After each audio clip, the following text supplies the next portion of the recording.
उस घट घट में समाये हुए परम ब्रह्म का हम ध्यान करें, सीधे होके बैठें, कमर गर्दन मस्तक को सीधा रखें, हाथों की तर्जनी उंगली और अंगूठे को मिला के रखें। ध्यान मुद्रा है ये। आंखों को बंद करें। बंद आंखों से मस्तक में परम ब्रह्म की ज्योति को देखें। उसी ज्योति में से उठते हुए ब्रह्मनाद को सुने। आती जाती हुई सांस पर ध्यान दें। गहरी शांति का अनुभव करें। एक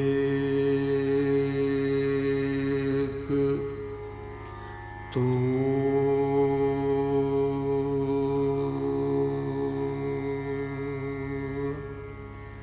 सच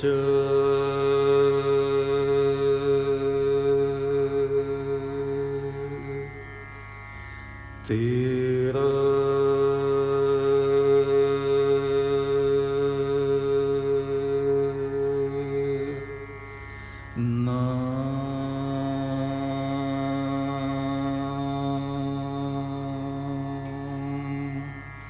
सच्चा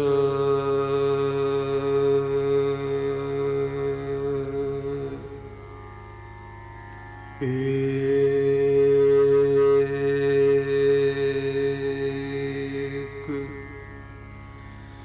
तो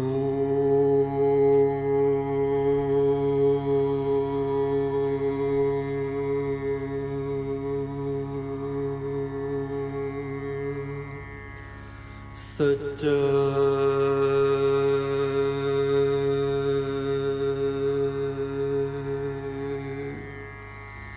तेरा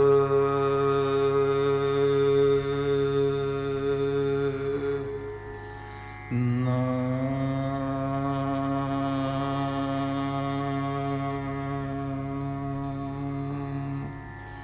सच्चा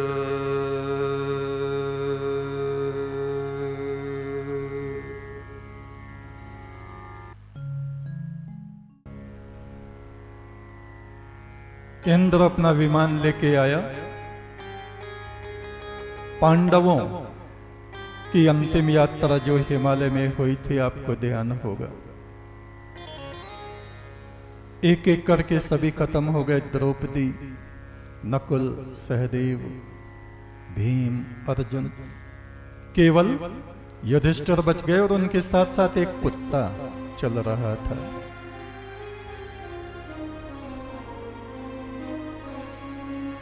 बद्रीनाथ से ऊपर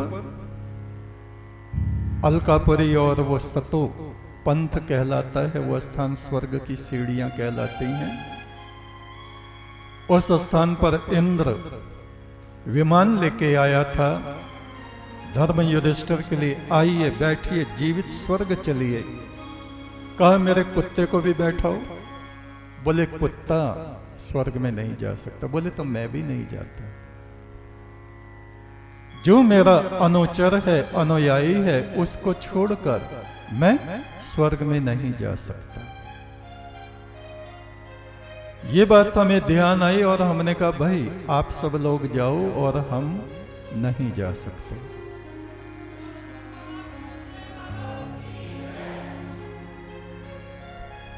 अगले दिन प्रातःकाल में हम लोग एक स्कूल में गए। वहां बच्चों से हमने वेद के विषय में, धर्म आचरण के विषय में उनसे वार्तालाप किया। उसके पश्चात हम कृष्ण महाराज के उस आश्रम में गए जहां कृष्ण महाराज ने उज्जैन में शिक्षा प्राप्त की थी, पढ़ाई की थी। संदीपन ऋषि का वो आश्रम था, आज भी वो आश्रम है। वहां पर उनके गुरु की चरण पादुकाएं बनी हैं। और बहुत से स्थान बने हुए हैं। आगे हमें जाना था सिद्धवट, वहां पर यज्ञ का अनुष्ठान था, हवन होना था। मार्ग में एक मंगल ग्रह का मंदिर था, वहां हम लोग रुके और वहां हमें पता चला अंदर मंगल ग्रह की मूर्ति है और मंगल ग्रह के देवता के वो माने जाते हैं वाहन बकरा। बकरे की एक प्रतिमा है और गतानुगति को लोकः, एक के पीछे एक भेड़ चाल। हमारे कितने ही देवता और माताएं बकरी के उसके पैर छू रही और जा रही, बकरी के पैर छू रही जा रही, बकरी के पैर छू रही। नमस्कार सबको करना चाहिए, पर गतानुगति को वो कर रहा है तो हम भी करें। बकरे के पैर छू रही और जा रही, बकरे के पैर छू रही।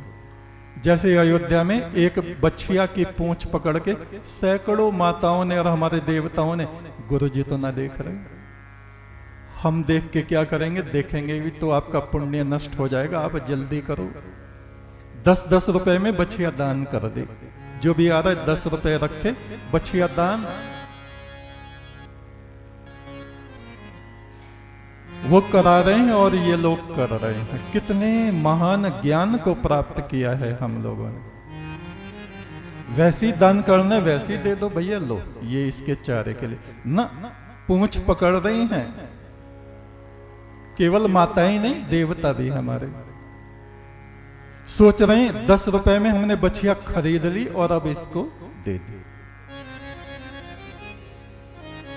फिर हम सिद्धवट पे पहुंचे। सिद्धवट एक स्थान है, वट वृक्ष है शिप्रा के किनारे। वहां का इतिहास ये है कि जगदम्बा पार्वती ने स्वामी कार्तिकेय को भोजन कराया था उस वृक्ष के नीचे, और उसके नीचे दीपक जला जला के, कपड़े लपेट लपेट के पुजारियों ने ऐसा कर दिया, वो बढ़ भी नहीं रहा, छोटा सा ही है। रोज बेचारे को वो गर्मी लगती है, दीपकों की गर्मी लगती है, कपड़ा लपेट रखा है, सही से सांस भी नहीं ले पा रहा। बड़ा ही नहीं, छोटा सा है बस। तो उसी के निकट हमारा हवन था। वो हवन संपूर्ण हुआ। फिर विश्राम, और संध्या काल में सूर्यास्त के समय हमें अवसर मिला वहां महाकालेश्वर जाने का। और जिनको महाकालेश्वर कहते हैं, हमारे विचार में वो राजा रंती देव वहां पर शिव के पार्षद के रूप में स्थापित हैं।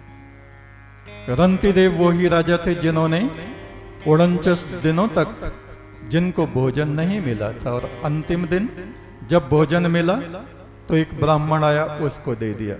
बचा हुआ खा रहे, एक और आ गया, उसको दे दिया। उससे बचा तो खा रहे, एक और आ गया, सब भोजन खत्म। ऐसे सहनशील, ऐसे दानी राजा, धर्मात्मा राजा हमारे यहां भारतवर्ष में हुए।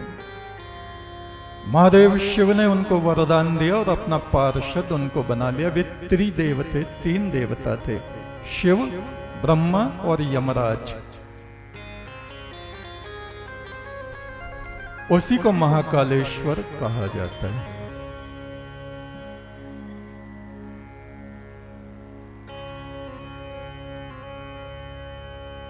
उससे अगले दिन हम लोग पहुंचे धारा नगरी, राजा भोज की धारा नगरी।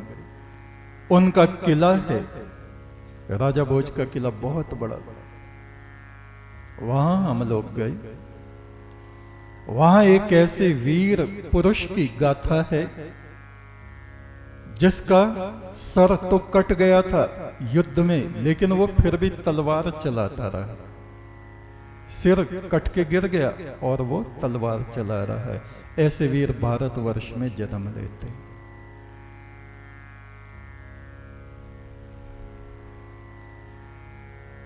धारा नगरी में ही महाराजा भोज ने बनवाई थी भोजशाला, सरस्वती मंदिर।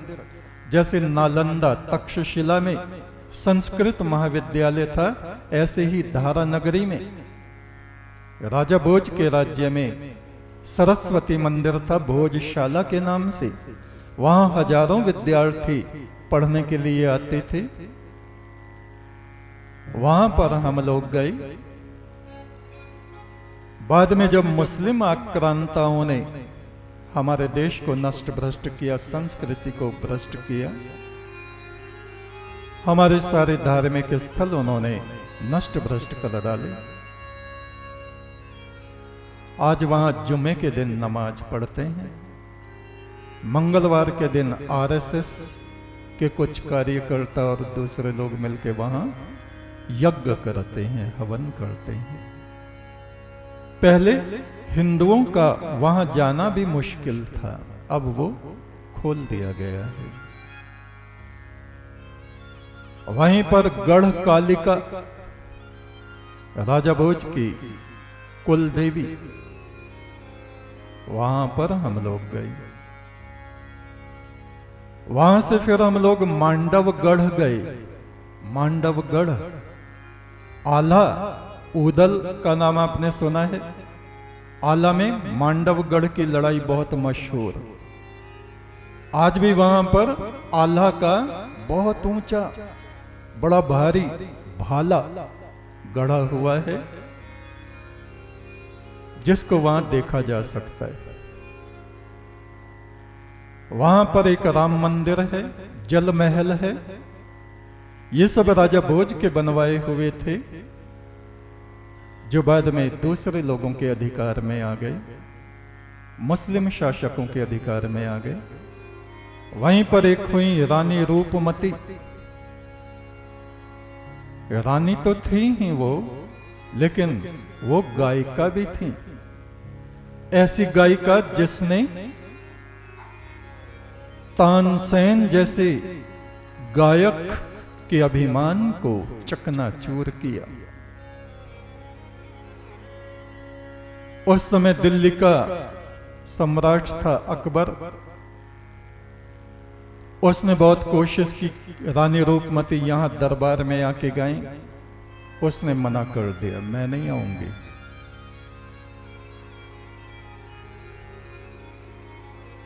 अकबर ने तानसेन को भेजा, जाओ संगीत में उसको पराजित करो और यहां पर लाओ। तो वहां जाके संगीत सभा का आयोजन हुआ। कितने ही लोग उसमें श्रोतागण थे। तानसेन ने दीपक राग गाया, दीपक जल गई, तालियां बज गई, वाह वाह वाह, क्या कहने, तानसेन तानसेन। अब रानी रूपमती ने राग मेघ मल्हार गाया, बादल आ गए और बरसने लगे, सारे दीपक बुझा दिए। तानसेन अपना मुंह लेके हार के पराजित होके चला गया वापस। ऐसी ऐसी महान महिलाएं हमारे देश में हुई, और वो इतनी धर्मात्मा थी, नर्मदा का दर्शन करके परम ब्रह्म की आराधना किए बिना वो अन्न जल ग्रहण नहीं करती थी।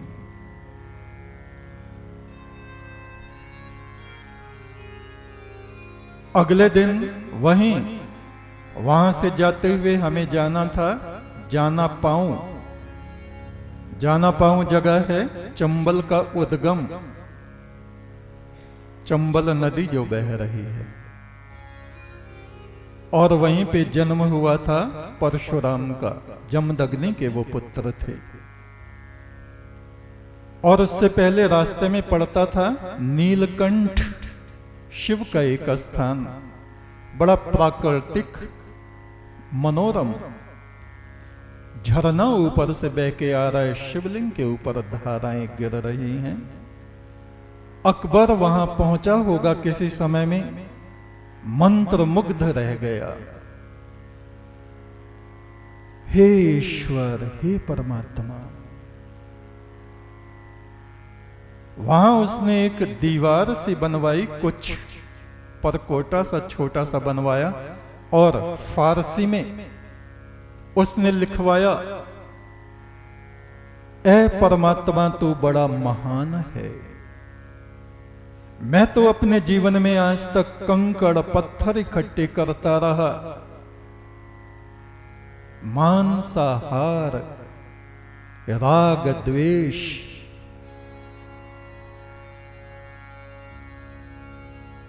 आत्मा की व्याकुलता में नष्ट होता रहा। हे प्रभु तो धन्य है, यहां आकर के मेरा मन शांत हो गया है। उस स्थल पर हम सब लोग गए, वहां से जाना पाओ जो परशुराम की जन्मभूमि है, वहां पे हम लोग गए। वहां एक बड़े वृद्ध महात्मा बैठे हुए थे। वहां के महंत बड़े सरल हृदय, वो कह रहे थे, अरे परमात्मा का नाम जपना तो बहुत दूर की बात है, कम से कम शिष्टाचार ही सीख लो। कैसे बोला जाता है, कैसे बैठा जाता है, कैसे खाया जाता है। लोग तो खाते वक्त इतना गुस्सा करते हैं, खाने की थाली ठंड से यूं फेंक देते हैं। माताएं तो शायद कम होंगी, लेकिन हमारे देवता बहुत ज्यादा क्रोधी, कई जगह और भी जगह हमने देखा है। वो कह रहे थे, कम से कम शिष्टाचार तो सीख लो, बोलना चालना बैठना खाना पीना, इसकी तमीज सीख लो तो बहुत है। परमात्मा का नाम जपना तो बहुत दूर की बात है। बड़ी अच्छी वाणी उनकी लगी। सब जगह से हमें अच्छाइयों को ग्रहण करना चाहिए। मांडवगढ़ में जब पुरानी इमारतों को हम दिखा रहे थे, हमारी एक माता जी ने कमेंट्स किया, हाँ गुरुजी ये पत्थर दिखाने लाए हमें। आप क्या स्वर्ग की अप्सराओं को देखना चाहते हैं? क्या देखना चाहते हैं? इतिहास, हम तो आपको इतिहास दिखाने ले जाते हैं। वहां ये थोड़ी दिखाएंगे, देखो यहां नौटंकी हो रही, चलो टिकट ले लो और इनके नाच देख लो, ऐसा थोड़ी करेंगे।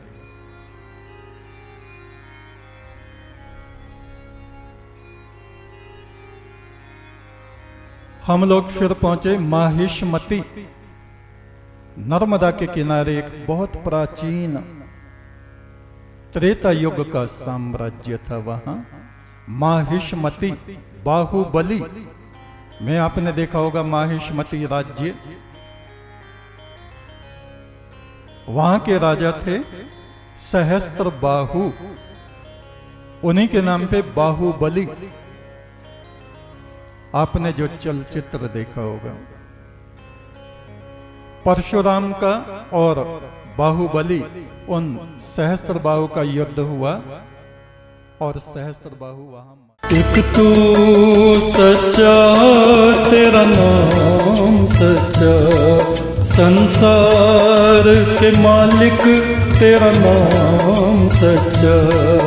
एक तू सच्चा, तेरा नाम सच्चा, संसार के मालिक तेरा नाम सच्चा। एक तू सच्चा, तेरा नाम सच्चा, संसार के मालिक तेरा नाम सच्चा।